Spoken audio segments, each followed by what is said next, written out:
Have you been monetized, or are you about to start receiving money from YouTube? Did you know that you're considered a business? In this video, I'm going to go over my 5 tips that you need to do to put yourself in the best situation to be successful in the long run. Welcome back to my channel, Mystery of Money. If this is your first time here, my name is Nick, and on this channel, I tackle all sorts of topics that surround money. If you're returning, thank you again for taking the time to watch another video.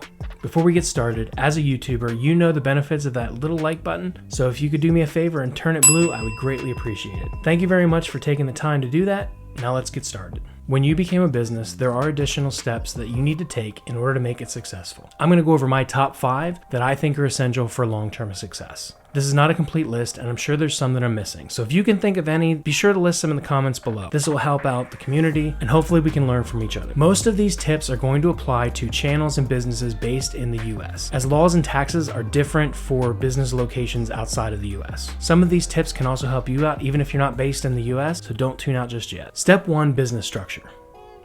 When you become a business, you have to figure out what structure you're going to operate under. Check out this video here where I discuss the different options. I'm not an accountant or a lawyer, so talk to one of them if you need additional guidance or support. But this step is important because it decides how you're going to pay taxes. Yes, as a business, you must pay taxes whether you think it's fair or not. When you got accepted or you're going to be accepted into the YouTube Partner Program, you're going to set up an AdSense account. You're going to provide either your Social Security number or your business identity number. If you provide your Social Security number, YouTube will automatically take 24% of your commissions to hold for taxes at the end of the year. Imagine every $10 that you make on YouTube, YouTube's gonna hold $2.40. If you have a business such as an LLC or corporation, YouTube will pass 100% of those commissions to you, or I should say your business, since it will be your business's obligation to pay taxes. And talk to an accountant for the advantages of each type of business structure and how they may affect your taxes. Step number 2, establish a business account.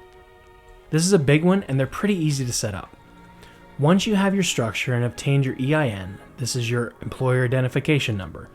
I know what you're thinking, Nick, I don't have employees, I'm just a YouTuber. But hear me out. You will get an EIN for banking purposes only, unless you have employees. This is so that you can get a bank account. This is required to open any bank account in the US banking system. You will need all of the paperwork that you receive from your state, your EIN number that you receive from the IRS, and any of your personal information such as driver's license and address. The banks need all of this information because 1, they want to know who their customers are, and 2, they're required by the federal government to see where money is flowing within the financial system. All of this data collection is an attempt to fight money laundering. I opened my business account for this channel on the platform called Novo. It was super easy, and so far it's been a great platform to use. It will integrate with systems such as Stripe, Shopify, and Square. With those integrations, you'll be able to sell merchandise or courses or anything you should choose in the future. Of course, there's always your local bank or credit union. They can also provide similar services, but they're all going to require the same information. I chose Novo because it was easy and completely online. I wanted a bank account that was portable and could move with me should I choose. I will put a link below to the site if you want to check that out. Why you want to have everything separate is for 2 reasons. The first is that you want to distinguish your YouTube income from your personal income. When those monies flow either from your personal income or from YouTube, they kind of get commingled in that account, and you never really can determine which money flows in where. Unless you want to go through all of your statements and highlight and things like that, but it's just a pain. Plus, you don't want to have to spend extra money at the end of the year on accountants when you hand them a shoebox of receipts. Second, you're going to have to pay taxes on any money that you receive. Recently, YouTube started collecting the 24% from creators that used your Social Security number and don't run their income through a business. If you want to check out how YouTube is collecting that, check out your business tax form page on your Google AdSense account. If you don't change this setting and run it through a business, you're going to essentially give the government an interest-free loan for a year. By having a separate entity, the bank account will allow you to receive pre-tax money, and all your taxes will be offset by expenses in the business. Using it this way with a business account, you could essentially pay no taxes on the income. Again, if you're unsure, talk to your accountant before you accept any money from YouTube. Number 3, keep good records. If you're not making a lot of money at first, there's no need to spend lots of money on record keeping. I use a simple spreadsheet for this channel that I made in Google Docs. This does the trick for me as it's not overly complicated. I keep a basic profit and loss and a simple balance sheet, but it fits the purpose of keeping records for me.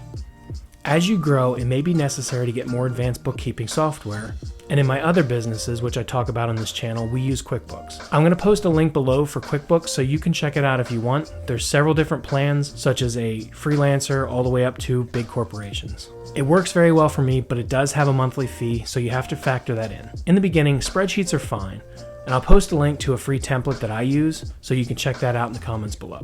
Keeping good records will help you in the future.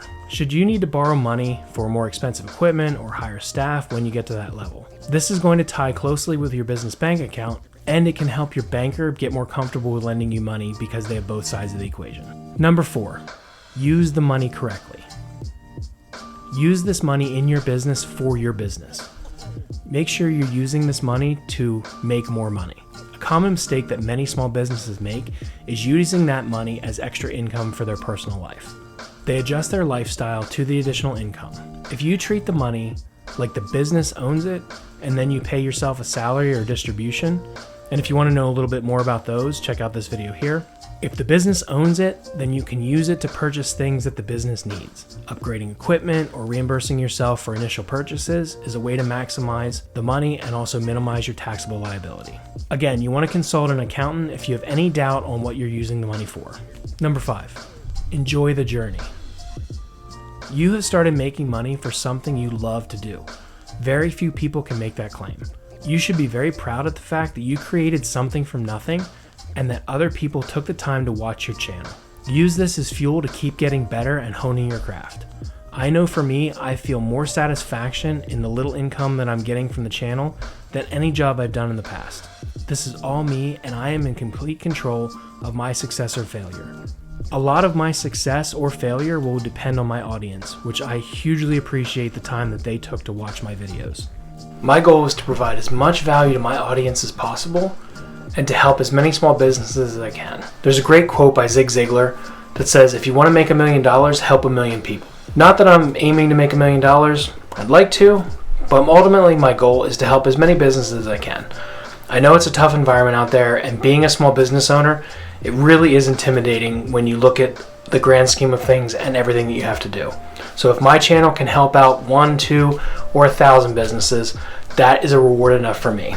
And I'm extremely humbled by the over 3,400 subscribers that I have already. And I will continue to be excited and amazed every time I open my YouTube analytics and see more subscribers and more watch time and comments and questions, and those things fuel me to keep making these videos. If you have not hit the hurdles yet, keep grinding and you'll get there.